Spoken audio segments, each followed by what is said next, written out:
we did things like, we called it Handmaids in the Wild, where we had people dressed up in the red cloaks and the white bonnets walking around DC, LA, New York, and it was actually back at the time when Instagram was starting to get really popular.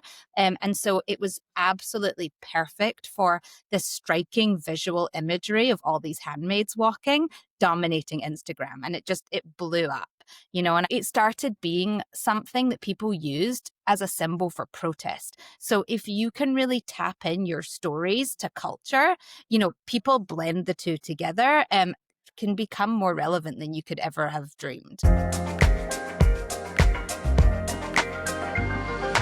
Welcome back to Horizons Pod, where I sit down with marketers from around the world and pick their minds for the rest of us. I'm your host, Nate Desmond, and today I'm excited to be sitting down with Terry Yeo. Terry joined Netflix when there were only 5 people in marketing and has gone on to market some of the biggest shows on the planet at Netflix and then also at Hulu and Apple TV+. Now she teaches brands how to tell stories to actually get people talking. Terry, welcome to the show. Thanks for having me. I wanted to talk first about this piece at Netflix. You're one of 5 marketers at Netflix in 2013, I think it was? It was. Yep. It was back when they still had DVDs through the post and we didn't know what streaming was or how to market shows when you binge them all at once. And that was a big thing from the top. We're not going to make people wait weekly for episodes. We're going to give them everything. And we all held hands and we sort of just ventured into this like unknown new space together where we didn't quite believe we were going to become like the disruptors of television the way that we were. I mean, it truly was incredible. I remember when it was like, I forget, Read something that you could get DVDs and then Netflix DVDs by mail. How is that decision made to switch to binging? It wasn't. So it's a really interesting one, right? Because as a marketer of a subscription platform, and when you have a subscription platform, what you need to do is you need to keep people paying their monthly dues, right? Because ultimately they can cancel at any time, right? So this is something that we talked about a lot post Netflix when I went to Hulu and I went to Apple TV Plus. It was all about how do you keep people paying? Let's just say there wasn't a lot of shows that they wanted to watch, but we didn't want them to, we call it churning out, which is like we didn't want them to cancel. So at Netflix, the decision of Binge really came from the top. It was, we're going to make a lot of content.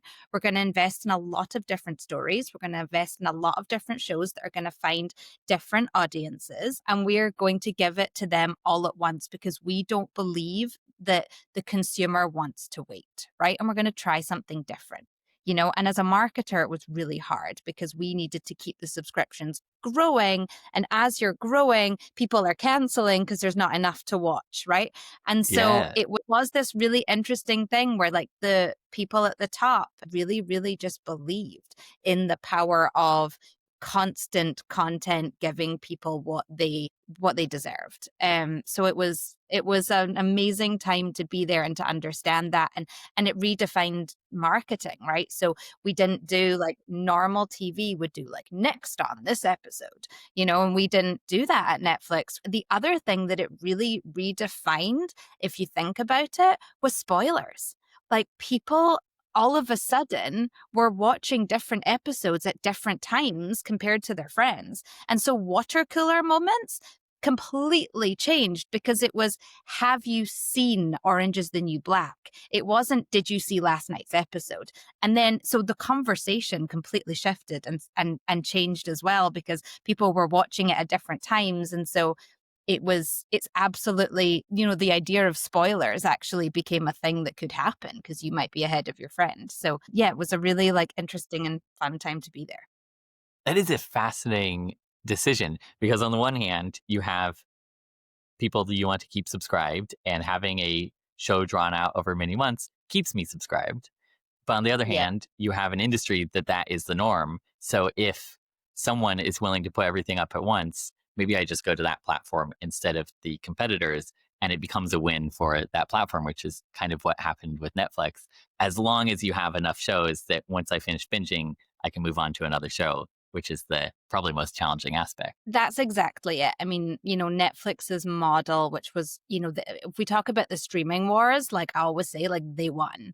Like they threw spaghetti at a wall to see what would stick. And they produced tons and tons and tons of content for lots of different audiences. They weren't really worried about it being the number one hit because they knew at the time, like, if we had a show that was like a dud or didn't do so well, actually it would resonate with a certain audience somewhere, right? If we found Yeah. enough people, it would find its home and it would find its community. So that's something that was like a huge kind of mission for the company that is a little bit different from other TV and from other broadcasters that need people to sit down at 9 p.m. to watch a particular show every Sunday night. Yes. Yes. And when you have that critical mass, to your point, then people will find their shows, even if it's a smaller group. That transition that you mentioned of entertainment marketing going from here's a preview of the upcoming show to what it is today, how is it navigating that transition? Did you know what was going to work best? Or were there a bunch of experiments along the way as you found out what worked well in this new paradigm? Yeah, I mean, so I like when I talk about, the experiences that I've had that have really helped like shape modern marketing, there's a few that come to mind. But the one I think is probably the most interesting and like one of the most powerful lessons I ever learned in entertainment marketing was actually about how to create culture. And if you can create culture, you can create culture if something is relevant enough and if you market it in a way that it hits that nerve so that it's completely top of mind to your consumer. So I like to use this example, and we are going back 10 years, but the show is still on, is The Handmaid's Tale. It's actually in its final season now. When I was at Hulu, none of us could have predicted how big that show could have become. It was such a powerful story, but it was launched at a time where it was just spookily relevant.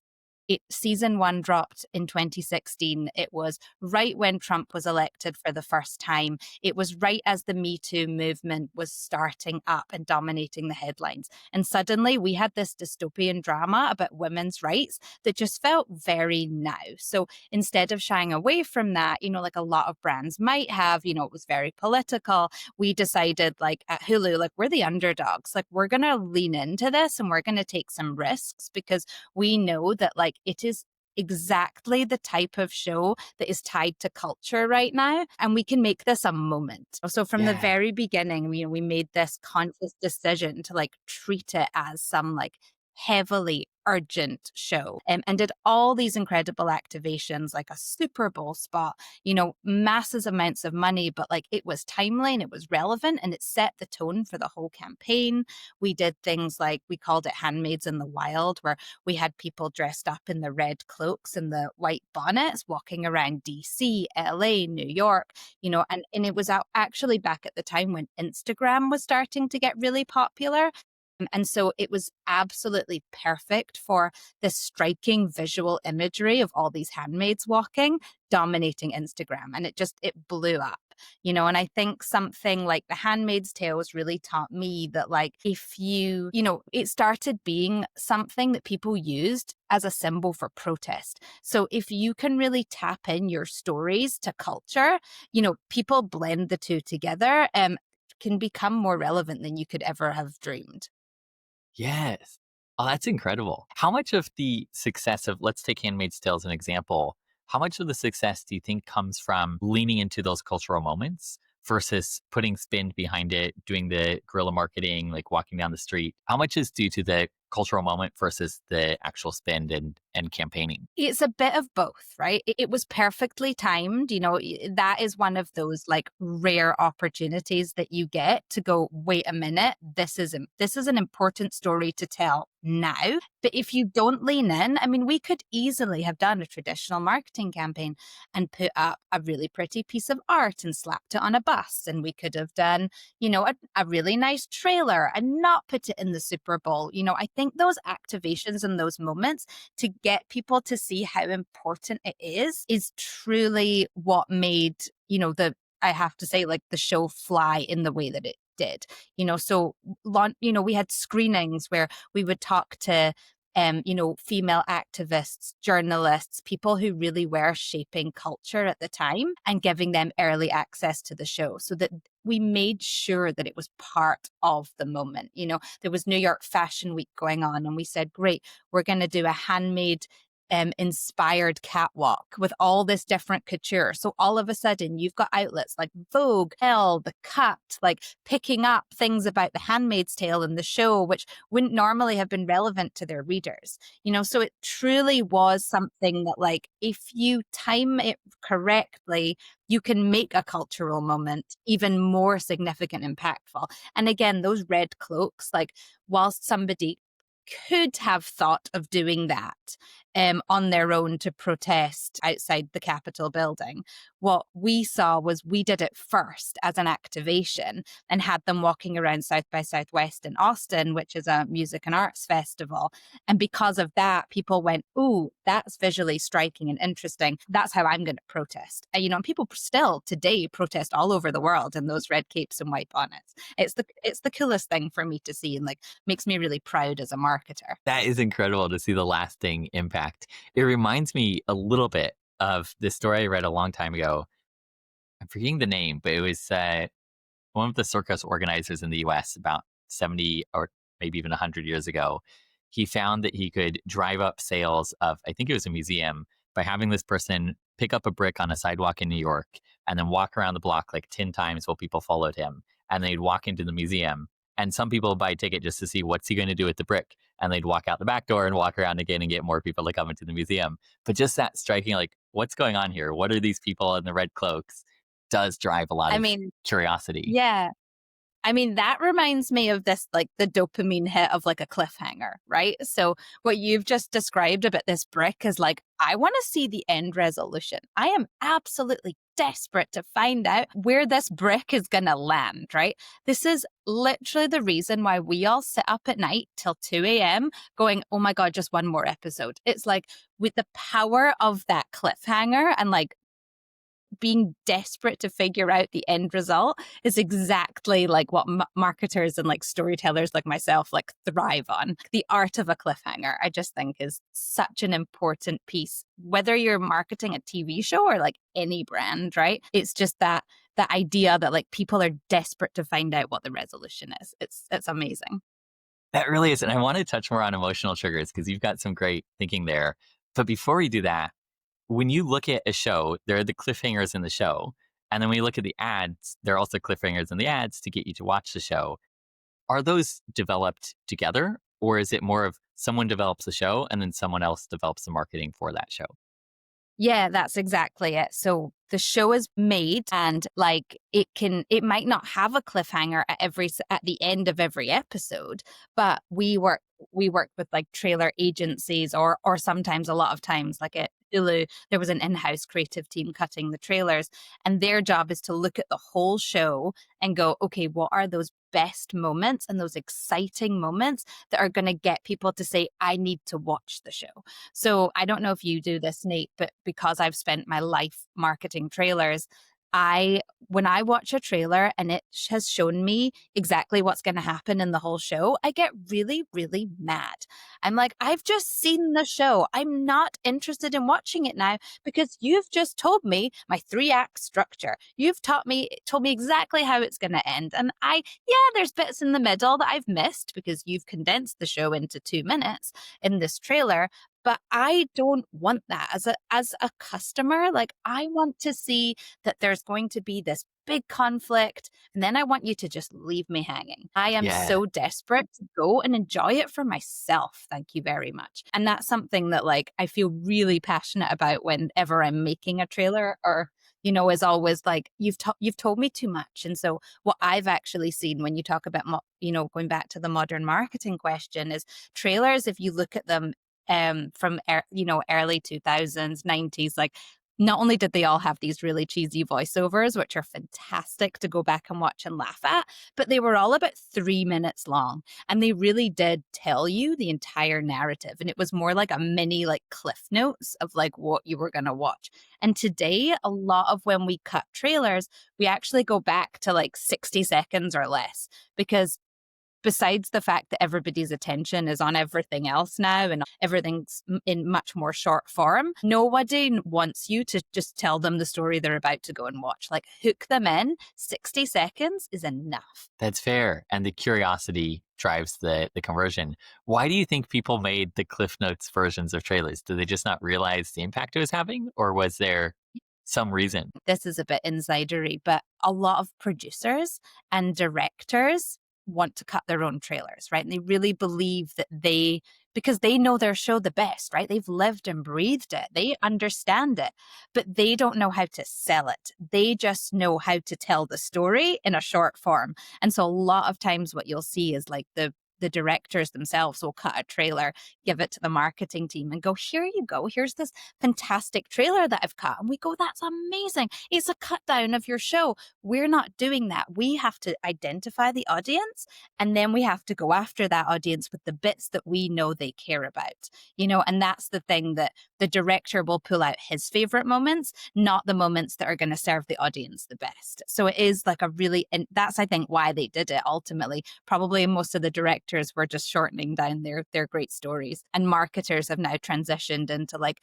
we understand that like the hook and the drama and the to be really formulaic of it, the big flashy montage at the end is what's going to hook you to watch more. And how do you identify those moments? Like, do you just watch through the show and because you've watched enough shows, like these are the moments that matter? Or do you have an audience watch it and you have them like give you feedback? How do you identify what are the moments that will hook people? Yeah, there's a bit of both. So we work with like incredibly talented editors that specialize in trailers and for TV and film. There's amazing agencies out there across the world that do this for a living. And because of that, they have the best ability to storytell, to pick out the best moments.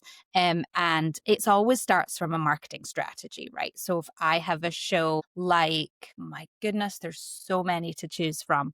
Like one of my favorites, like Hijack, right? It's got Idris Elba in it. It's Idris Elba on a plane. And so what I will do is I will start with the positioning and I will brief in the agency and I will say, the most important thing for you to remember in this story, and it's to be clear, concise, and relatable, but like the most important bit is that Idris Elba has got a job to do on that plane.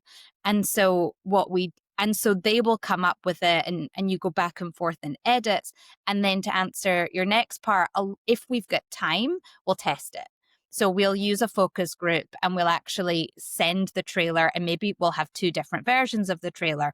And we'll go to people and we'll say, this one was really leaned into the action, right? It leaned into like him running around this plane and trying to stop the bad guys. And then you have another one that's actually, we're going to focus on Idris as a character. We're going to focus on how smart he was getting out of tricky situations. And it's going to be more elevated and more thoughtful rather than just running around with a gun and, against the bad guys. And you sort of have these two different versions, and we go out to consumers and we ask them to look at what they liked, but with very leading questions, because ultimately, there's no point in doing research if it's just about preference. It really is like, what parts of this trailer hooked you? So a lot of times we'll get people to click, like they'll watch it and we'll get them to click at the exciting parts. And you're able to see when you go out to enough people exactly what hooks an audience. And then most of the times when you do that with two trailers, you end up just making a hybrid of the best bits. Oh, interesting.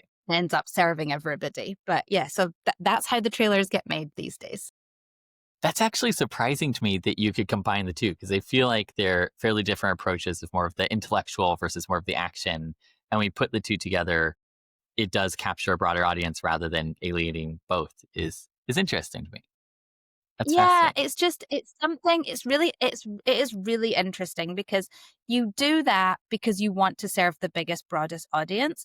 But a lot of times that's not necessarily always the best strategy. So I've got like a great example of a show that I marketed called Lisey's Story. It had J.J. Abrams producing it. It had Julianne Moore in it. And it was directed by this fantastic director called Pablo Larraín. And it really was this gorgeous, it was a horror/thriller. And It was very artful and beautiful. When we saw the show, we went, "This is a horror. It's a for the horror audience. Let's lean into the horror." And what we realized when we sort of, unfortunately, when you work at a big corporate company and art is subjective and creative is subjective, sometimes it tends to, people do get nervous and they say, we actually want to cater this to a broader audience. And we decided to soften the thriller pieces and the horror pieces, and we went for more thriller. And because of that, it was to try and broaden the audience, because not everybody loves horror, but there's a much bigger audience pool that like thriller. So when we did that, and we still created a fantastic trailer and one I'm really proud of, we almost like disappointed the audience that would have loved horror, and we watered it down. And so when people came into the show, they actually went, this isn't for me, it's a wee bit too horror. And so we sold it almost the wrong way, and it almost became for nobody.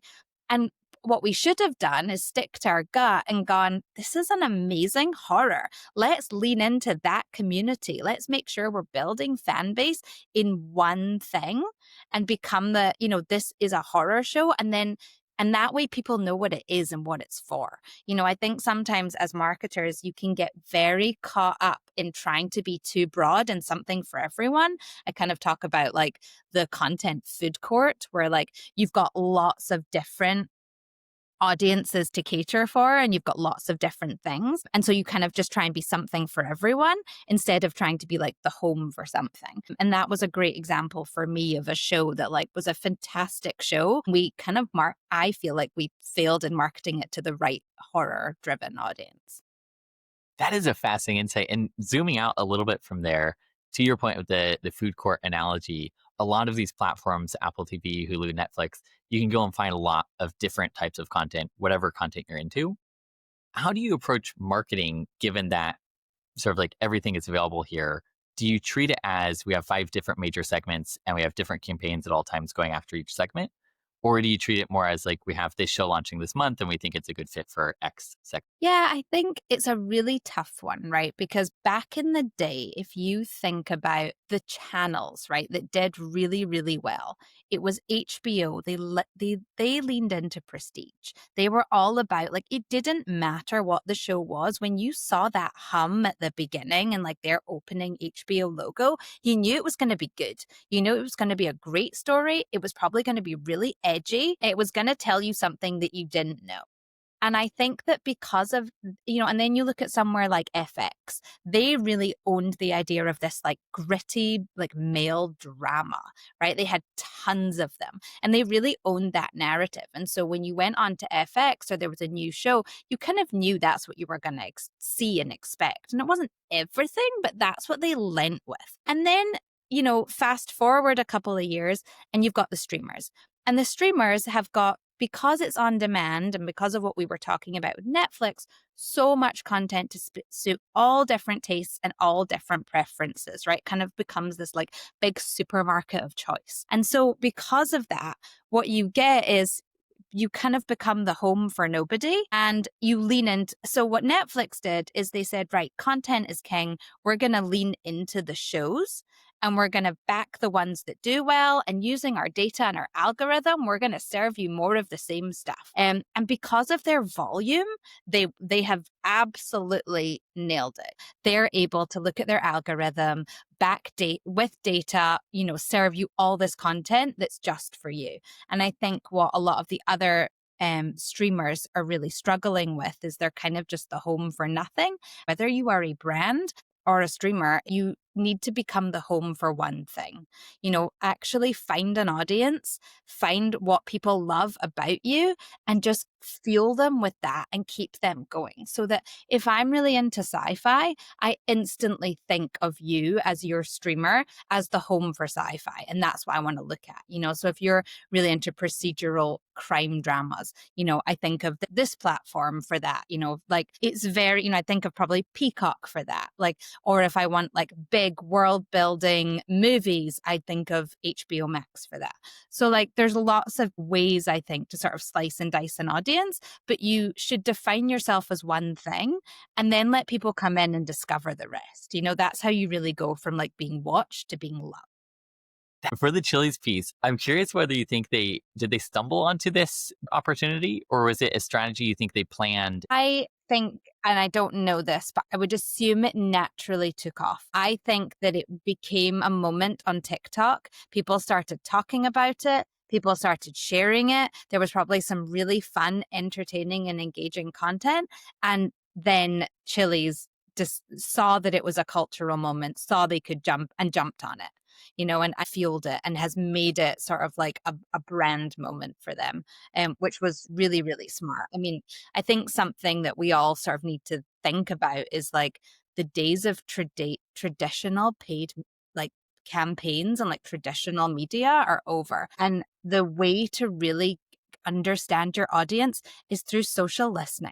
Like we are in an era now where all the eyeballs are on TikTok, Instagram, and YouTube. And so if no longer do you really need a lot of focus groups like we were talking about with the trailers. If you can just look at the comments and really see what is resonating with your audience and feed people that, the more relevant you can be, like the more insight you have into your customer, the more specific, relevant, and emotionally engaging you can be. How would you actually like go about doing that social listening? What would it look like to say you're getting ready to market a show, do social listening to help you market that show? Yeah, I mean, for a show, it's a little bit different because you don't want to spoil things, right? So what you would do is that if it was a big show and it was important and impactful enough, something like Severance, which was like the show that I like to talk about that's really sort of set the bar for incredible entertainment storytelling of today. But if you were going to do that, you'd release a teaser. And you would release something that was very short, snappy, that like told you about the audience. Or when you release the trailer, that's when you can see all of the comments, see what people are looking at, and that will help you develop the rest of your campaign. I think that's something that like those great big pieces of narrative, the first things that you put out, and again, it sort of really goes to any brand. It's like the first thing that you put out, see what people are saying about it and adapt. And what would because I know for a lot of these things, the production cycle of any campaign, social media or otherwise, is easily a few weeks or even months. How would you iterate on that initial feedback? So something comes back and you're like, oh, this actually worked really well in the trailer. How would you then lean into that in the days following rather than months following? Yeah, I think now if you can't turn around a social media campaign or any social content within 72 hours, you almost might not as well bother. I think that we live in a different world now. Like campaigns cannot take weeks or months. They really have to take hours because again, it's about being relevant and tapping into culture. And if culture is talking about something now, it's really important that you sort of jump on it or like adapt to it in that moment in time, or people will just get bored and move on. I mean, there's lots of the algorithm doesn't necessarily, it might serve you something a few weeks later. It's not necessarily only giving you the most relevant feedback, at least on TikTok. So you will all of a sudden still see like, random videos that were really trendy about, a few weeks ago, all of a sudden you're still getting served them. But you kind of don't want to be the brand that was last. You really on it quickly, and do something, of the minute and of the now, so if you're a brand and everyone's talking about like the new season of The Bear, you want to jump in that quick. You want to do a parody of that, like when it's launching. Because if not, the people watch it and then they're over it and they've discussed it. And, as we talked about, all the episodes have been launched all at once, so you can watch them really quickly and people have moved on to the next. So it's important to be timely. I would say like being timely and being consistent are like the things that I like to teach brands to do. Like it's not I wouldn't say it's like a playbook of secrets, but it's a playbook of really trying to understand your audience, being like entertaining, specific, and relevant. And if you can do that in a consistent manner and show up time and time again with specificity, understanding that algorithm, like you will win in organic social. You don't need a big paid media campaign anymore, like to resonate. There's finally a chance for these smaller brands to compete with like these big players who have all the money in the world if their content is engaging and relevant enough. Something I like to talk about is your content should say, "That's so me." Right? It should be so relatable and shareable that if it's specific enough, I should say, it will be to relate to that you must share it with all your friends and family. Like that's the thing that I think is important. And so if you're a brand, if you are like a restaurant chain like Chili's, it's sort of like understanding exactly who you're targeting, who your cohorts are, who your different audience is, and targeting them uniquely with entertaining content that feels so relevant to them that they've got to share it. And I love that because I think to me, I don't work in the social side of marketing. I see it from the outside as like, oh, you want to trend, you want to go viral, this sort of thing. But I love the focus on sharing with friends because not only does that lead to virality, but that also means that people who are not on the platform hear about it from their friends and family and it reaches this broader audience. That's exactly it. Views and shares and comments are more important than followers. So, brands that come to me and say, like, we really want to increase our followers, I always go back to them and say, I don't believe that's the right metric. I really believe that you have to look at like how to be shareable, how to be uniquely shareable. And because if you're shareable, that's what and people are commenting and talking about you, that's what the algorithm cares about. That's how you're going to fly. Yes, yes. And you've talked about the particular emotional triggers that cause people to share. What are the main triggers that companies should be thinking about? I think, the best TV or brands, like, it doesn't need to make logical sense. It just needs to make you feel something, right? That is the real job of storytelling. Emotions are really what guide attention, whether it's like a laugh, a cry, or a jump scare. Like, it's that sort of like feeling that is what gets you really invested, right? So I even think about LinkedIn, right? This is how me and you met. It's why I'm on this podcast. Like people don't really scroll LinkedIn for logic. They're looking for connection. They're looking for insight and they're looking for that relevance, right? Again, like the things that go wild on LinkedIn as one of the social media outlets are the things that make you feel like someone is speaking directly to you. Like emotions guide attention, sort of going back to that cliffhangers idea at the end of every episode. Like it literally is not drama for drama's sake. It really is neuroscience. Like it triggers dopamine. Like that's what amps up your focus. It makes your brain like desperate for the resolution. I feel like it's emotion really equals focus and focus equals storytelling. And the best brand storytellers have really mastered the art of that like emotional storyteller, whether it's like oxytocin, dopamine, like, I don't really know all of them because I'm definitely not a scientist or a drug dealer. I'm absolutely in the business of marketing. But what they do is like they make you feel something, right? So if you think about Nike selling shoes, right? They sell Yeah. identity, resilience, belief, right? Every campaign taps into that universal human truth of like struggle, ambition, self-doubt, like, what it's and like they tap into like what it's possible to be like on the other side if only you had that pair of Nike shoes. So what I always say to people and what I try and teach is like, if you're a brand and it does not matter what it is you do, it could be something that you think is really boring, like write Yeah. down your stories and then ask like, how can I make someone feel something, right? So whether you're like pitching a new idea, negotiating with your kid over like an ice cream before dinner. Like it's all about persuasion and it all runs on emotion. And I think that's the thing that like most people and marketers kind of miss is like they're very product led and they focus on features and they don't necessarily focus on like how to get people to feel a certain way so that like this what if at the end of their journey is all going to become clear once you as a brand have given them that tool to succeed. And you had a really good post recently on LinkedIn for your 10-year wedding anniversary. Congratulations. Talking about a number of different stories. And one of them was how you, if I remember correctly, met your husband to be and got married in Vegas in like a wedding chapel there, which is such a captivating story immediately just because that's fascinating and unusual. How do you recognize a good story that's going to resonate with an audience versus a bad story that's like there's a start and a beginning and an end, but it's not really something people care to read? People want to relate. And I think what's really important about when you're telling your stories is to tap into the things that make people either feel really entertained or it's really emotional and relatable and inspiring. So ultimately, again, it does not matter what you are marketing, write down your stories. And I think you're right. It is practice that you just need to start writing it on stories. And before you know it, you'll become better and better at it. But it's hard. I've been writing down some stories recently, and I find it's very challenging to find a good story. Some of it's in the telling, and a lot of it is in the uncovering the hidden gems.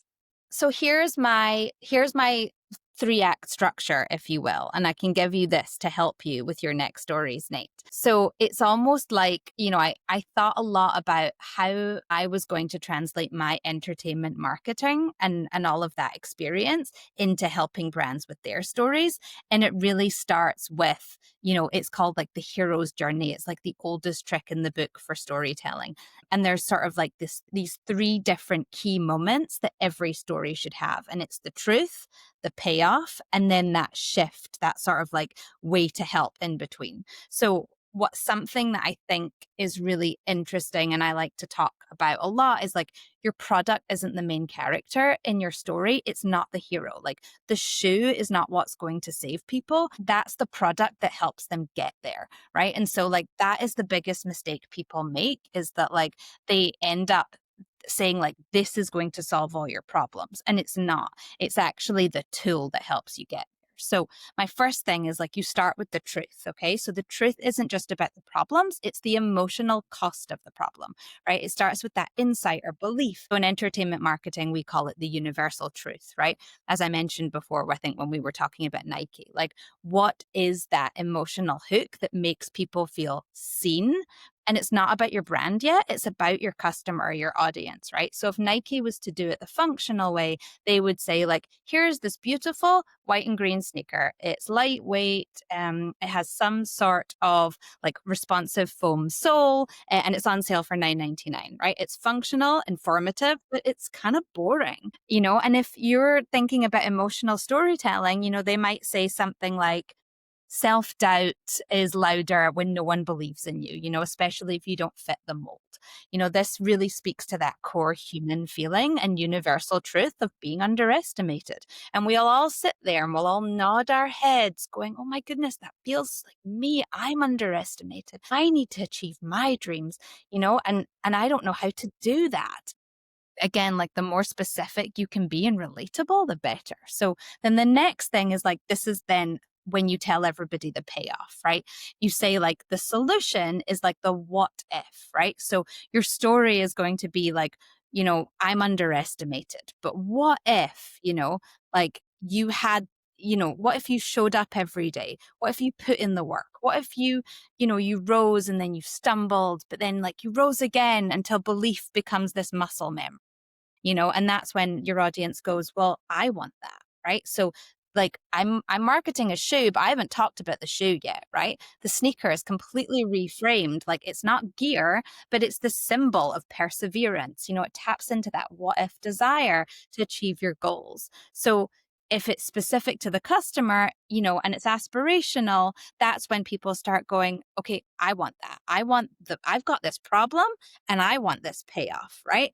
And then in the middle, you've got what I call the shift, right? Like this is where like the change is like what your brand represents. Like how you get there is that tool, is that like product, and that's what you need in order to create the biggest impact. So it kind of goes from this like painful reality to the desired outcome. So it's not just like a list of product features, like something like we use AI technology in our sneakers so you can track Yeah. how fast you run. Like no one cares, right? That's an after. That's like an add-on. Like I can't wait to have the AI in my sneaker, but I've already bought them at this point. I need to become the great, like runner of all time And then the AI is great and all, but like it can't be about process. It needs to be like positioning that desired outcome. That they aren't just it's not just a pair of sneakers. It's proof that like consistency matters, and with them, you'll never give up. It's almost like this emotional badge. And so what I really like, I like to teach that to brands. So people come to me a lot and say like, I have this product, like I don't know how to sell it, and I go, well, who are you selling it to? And how are you tapping into the emotion that they are feeling and the problem that they're struggling with in that moment? And I feel like if you can do that, the way that's what shows do, that's what storytelling is, that's what, all entertainment is. That is how you will sort of achieve the desired outcome of people sort of creating demand for your product, right? You think about the problem from an emotional standpoint and how it relates to your customer. You think about the what if, like, and the desire to solve it for them. And then you position your product as like the solve to fixing that problem, not with a list of features, but like through emotion. And I did not come up with this, I should say. Like this is a tried and true storytelling like way of thinking, and lots of brands use it. And adapt to it, and it really really works. And so now that you've sort of heard about it, you'll start seeing it out in the wild and going, oh yeah, no, that they're using that storytelling formula. It's a fun one. It's really easy, and it's something frankly that like, as everyone's a wee bit terrified of AI coming, like AI can certainly help you craft a story, but like it has to be personal. It has to be your story. Or it doesn't work. That's so powerful. And I think the piece that stuck out to me the strongest is that element of don't make my product the hero, make my customer the hero. And my product is the thing that they use to achieve their hero's journey rather than like, look at my hero product. Exactly. That's It's really, not really your powerful. product, it's the dream and the problem that you're gonna solve so that you can sleep at night because you have this fantastic piece of equipment. And let's say someone's listening who's a CMO at a smaller SMB mid-sized company, and like, this sounds great, but I'm not Nike. I know Nike's really good at this kind of thing. How do I actually get my team to do this? What could they do if they have a team that hasn't done this before? I would say so that 3-act structure, right? Rewind and write it down. And then I would say write your story. Write the problem that you're solving.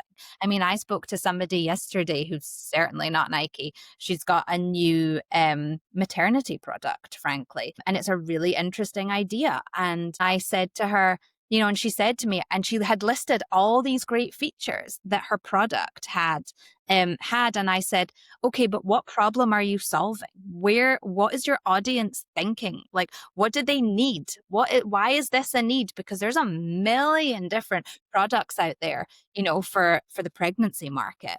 Why is yours a need? And like tap into that, then tap into the outcome and how great it's going to be with your product, and then sell in. And this is the product that helps you get there.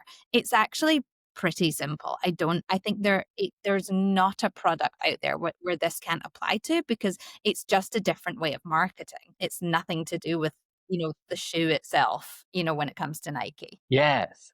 I love that. That almost, it's not formulaic, but it's a process to It follow. is. And It's a if you playbook. work the process, you'll get there. Absolutely. Speaking of processes, another process that we touched on briefly and then moved on, but I'd love to go back to is that social media response. When there's a trend that comes up, as you said, you need to respond within 72 hours or it's irrelevant. I don't know if that includes the weekends. What should be happening in those 72 hours to respond? Like, you spot a trend. What does your team do next? I What they do, so it really depends. If they see a trend and they think, right, we want to tap into this, right? It's so culturally relevant, it's so of the moment. And by the way, it doesn't need to necessarily be like a trend like, the Fresh Prince Doechii dance of a couple of months ago that everybody was jumping on TikTok. Like, it doesn't need to be something like that. It can be just the fact that like Wimbledon is happening right now, and I want to tap into like, a cultural moment that's happening, that's really relevant and people are talking about, right? So there's two different sort of important trends in that regard. But what I would say is you have to think about. So if I identified a trend, I would say, okay, what is the trend? What is it you want to say about your product? And then I would look at all the different ways in from your cohorts. So what's really important before you think about how to tap into a trend is how you're going to speak to your audience, right? So if you think about Like there was another, actually a US restaurant chain that I was helping for a while that was not Chili's. And what we did was we looked at like their three different audience cohorts. So they really wanted to target trendy teens, cool mums, and foodie guys. And so what they thought of and what they wanted to do was they wanted to tap into Coachella. Coachella was happening a few months ago. Everybody was going, and they wanted to use their product to sort of in an entertaining way talk about going to Coachella and packing your suitcase for Coachella. And so what we did was we broke down like, okay, what would a trendy teen do if they were going to Coachella? What would they pack, right? And how would they pack your product? And then we talked about the cool mums, like, well, they're not packing your product. Again, it was a food chain. Like they're actually leaving like cards for the food at home so that the dad can take the kids before off to Coachella, right? And then we had like the sort of, artisan man that was going to Coachella, like what he would do. And I think that to me is the really interesting thing about TikTok at the moment. You can send out on the TikTok algorithm multiple different ideas and creative ideas into the TikTok algorithm. And because there's so many people on TikTok, and because TikTok is also broken down into cohorts, it's very unlikely for someone to see two different pieces of creative from the same, from the same brand if it's a very different idea. So that's what I like to teach. It's like understanding the TikTok algorithm and how to sort of get the most shares and specificity. And it's also about thinking of cultural moments, tapping into using the audience that you've targeted with so much relevance that cool mom is going to send that video to all their friends and go, oh, we need to get X gift cards for the husbands because, we're out of here next weekend. So it's that type of thing that like I think is really fun, engaging, and entertaining that frankly like a lot of brands don't do. And it's not that difficult, but it does require a lot of creative energy. But it has to be turned around quickly because if you don't and you spend a couple of weeks doing it, Coachella's over and no one's packing for Coachella a few weeks later. So it really is trying to like get in there early and respond. And that's interesting too, because when you mentioned earlier you have 72 hours to respond, that feels very high pressure. But if you can plan ahead a few months in advance, Coachella is happening, you can start preparing. That gives you a good practice ground. And then maybe once you become good at that as a brand, you can say, okay, now let's jump more rapidly onto emerging brand or emerging trends. But first, you can just plan ahead. Yeah, and you absolutely can, right? But if you work in like have worked in big companies too, like it is very hard to plan ahead because you're putting out one fire over here as like another fire is happening over here. And so what I like to teach is it's not about the need to respond in 72 hours. It's about that playbook so that it's really easy for you to turn things around in 72 hours. If you can get to a habit and a model where you understand how to concept one day, shoot the next day, and edit on the same day, and change it up for all the different platforms and post it, like you will begin this cadence where it's actually really simple to do such a, to turn it around in 72 hours. It shouldn't feel like pressure. It actually should feel like the norm. Something in entertainment marketing we used to always say, and I still do to this day, is we used to have 9 months to launch a campaign, right? We'd see the show and it was around 6 to 9 months to be able to actually craft the campaign.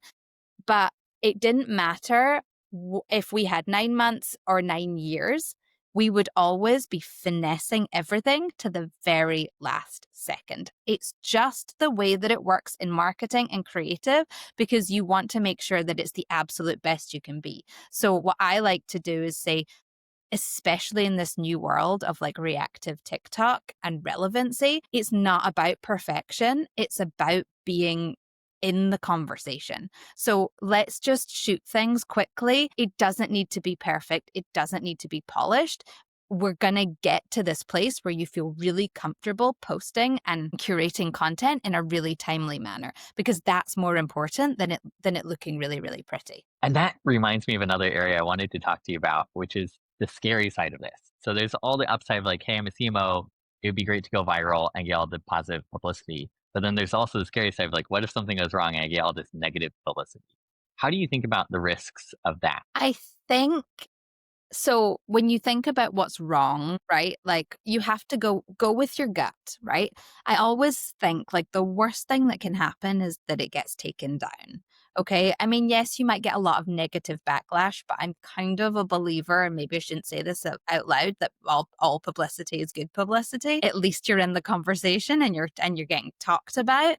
Like there's been so many times where something's malfunctioned or something's gone wrong, or like we had a leak. There were so many times that people at I don't even know who it was, but somebody would leak an episode of something or hit the green button to say launch at the wrong time, right? And oh my goodness, it's a nightmare. But if you can react quickly, I mean, there was a fantastic one for House of Cards once where we made a joke about a political leak that was happening when we launched the season too early, and all politicians leak at the best of times, whatever it was. And it was fantastic. And we did it in the House of Cards main character's tone of voice. And it was incredibly engaging and funny and reactive, right? You can always turn those really scary moments into something more positive. Like there was a really interesting AI, actually creative marketing from a company called Artisan, recently, that I talked about, where they did this out of home campaign that talked about how you really don't need to hire humans anymore. You can hire our AI robots. And the captions and the on all of this out of home, they were talking about like people don't work, like our robots won't work from home, and in pretending actually they're in Ibiza, and it was one of those like really visceral, triggering campaigns where I really didn't respond well to, and I thought this is not the type of company that I would sign up to.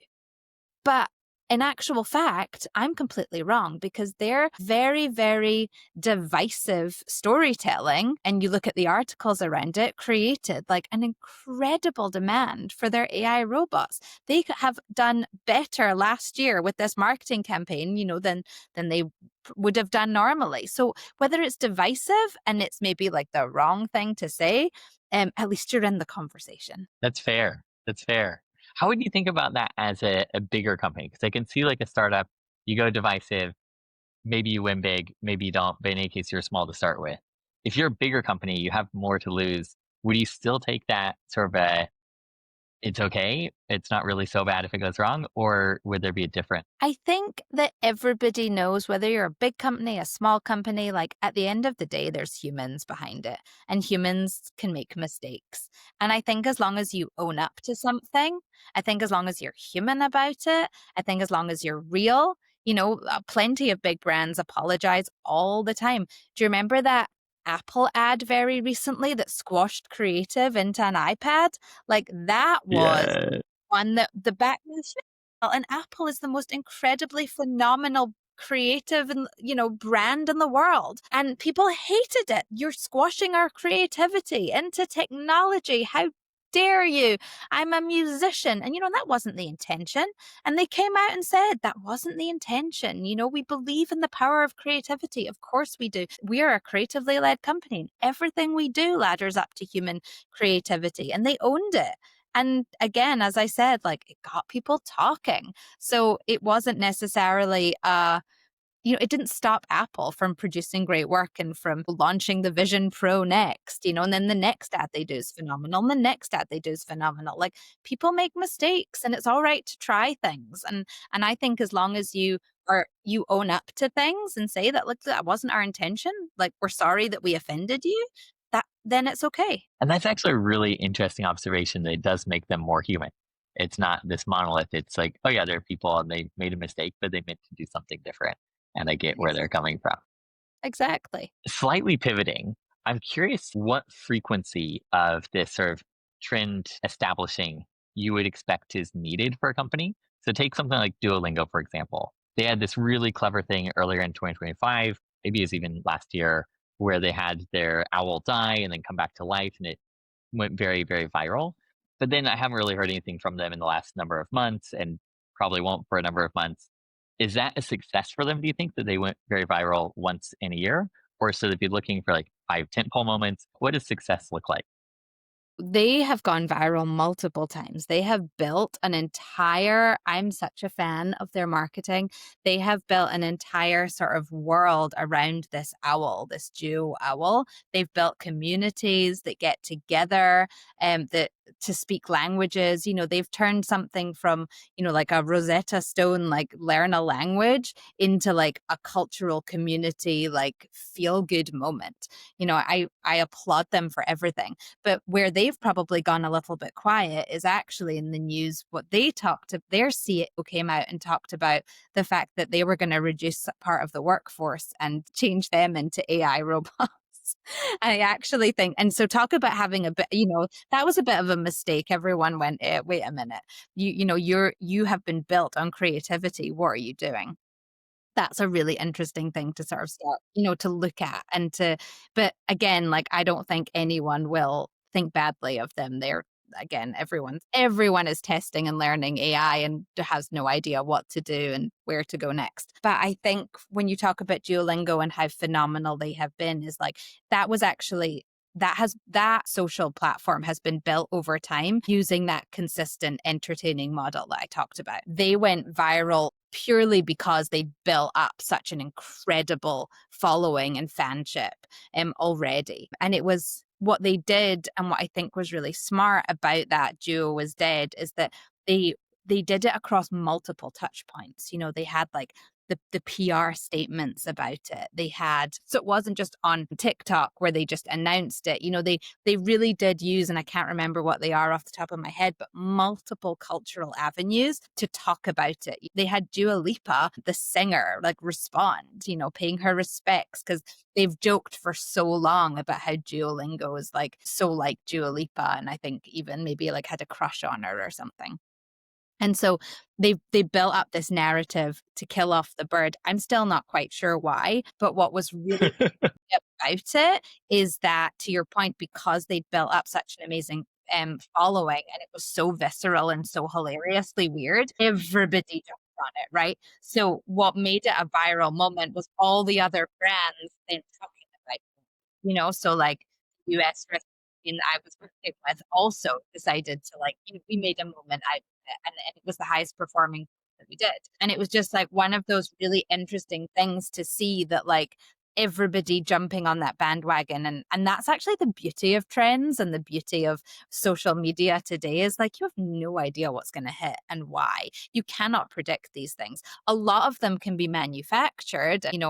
Like there's like some great case studies of, I can't remember the name, but like amazing case studies of things that TikTok have actually manufactured, and like said that these were viral moments, and actually like gone out to talk shows and had the people in the viral videos go on the talk shows, and they like manufactured this incredible viral moment from scratch, from nothing. But something like Duolingo, I think, is an amazing example of like when you build that consistent storytelling playbook with a mascot. Mascots are like the moment right now. And find an audience and build community, and people will follow you. So you do something silly and weird, like kill off your owl, and everyone's going to talk about it. How do you find those next moments? Like you mentioned, mascots are really big right now. If I'm a brand and I maybe miss the mascots, maybe it's not too late. But how do I find the next thing that I should be jumping on right now? I think you need to, and it's really hard for people, who are a little bit older and feel like social media is not for them, but you have to scroll it's social media. You have to be on it. You can't just come up with it. You have to see what is working and what people are talking about. Like at the moment it's like Labubus are of the moment. People can't get enough of them. They're everywhere. That brand has gone crazy, and a big, you cannot predict these things, but you have to social listen. I mean, I'm as a funny story is like, so it's a big part of my job, right? To be listening, to be watching, and to be on TikTok, to be on Instagram, and to be really seeing what people are talking about. But the algorithm, as I was talking about before, is so smart that it knew that I was a 40-year-old mom with 2 kids, and all I got was the protein, the gym, the running away from the kids and where to hide. There's like these fantastic things like this hilarious Coyote Ugly skit with like these women on the kitchen island, pretending that they're a coyote. Like that's all I get now. And so I really struggled to stay culturally relevant because the algorithm knew what I liked. So I've actually got two friends who are in their 20s who constantly send me trends because I might not see them. So that's actually a tip I have where like I'm constantly getting people to feed me things that they're seeing as well. That I'm really like, because I need to know and I need to see it. And so it is a really hard one when you are a certain like, maybe like profession age that like you feel like you've aged out of it and it's quite important to get back in. Stay in that conversation and stay in the know. And if you have a social media team, like what I would say to a CMO, and something I was taught was like from a CMO that I'm friends with, is every day he got a debrief. He would get someone to come into his office, a 20-year-old, every single day and say, like, what's trending on social today? Like, what's going on? What's in the zeitgeist? What's cultural? Because you're busy. You don't have time for all of that. You're not going to sit on TikTok at nighttime. You want to, if you have any time, you're going to spend it with your kids. So, or something you actually want to do, instead of like brain rot. So I would say that's my big pieces of advice is like, if you are not the one that's going to sit and scroll, try and find someone that will do it for you. And it is interesting to me how that is classic marketing. Like you need to be where your consumers are. You need to understand the world from their perspective. But I feel like sometimes, especially because we grow older and then we don't want to look at the younger stuff, we may miss out on where customers actually are. But we really need to see it. We can't just read the reports of here's what's happening on social. We need to go on social and see what's happening for ourselves and be in that Yeah. moment. I'm a big believer that you can age out of marketing if you let it. It's not an age gate, it's actually just more like your interests change and develop over time. True. What you do on a Yeah. daily basis changes and develops over time what you have time for. So if you are a serious marketer and you want to be relevant in culture today and you feel like you can't be, find the ways to do it. A lot of there's even jokes on all the TV shows right now, but like, most CMOs will say like, I saw this from my teenage daughter, or my teenage son was looking at this and I thought of, that's such a thing that we hear all the time. And that's because they've got the people in their household that make them relevant again. And so that's why I would say like surround yourself with people that keep you in the conversation. 100%. I was talking to a founder a while ago, and one of the things she said that stuck with me is that she spends like half of her day just talking to people who are using her product, emailing, texting, whatever. And it really is essential, whether you're a founder or a marketer, to know what are your consumers thinking, what are they desiring in your product. It makes all the difference. Absolutely. As I was saying before, social listening is the tool of today. If you are not looking at what your social media team is putting out on social and then looking at the comments, like, don't even call yourself a marketer anymore. Like, that is the place. Their people are talking.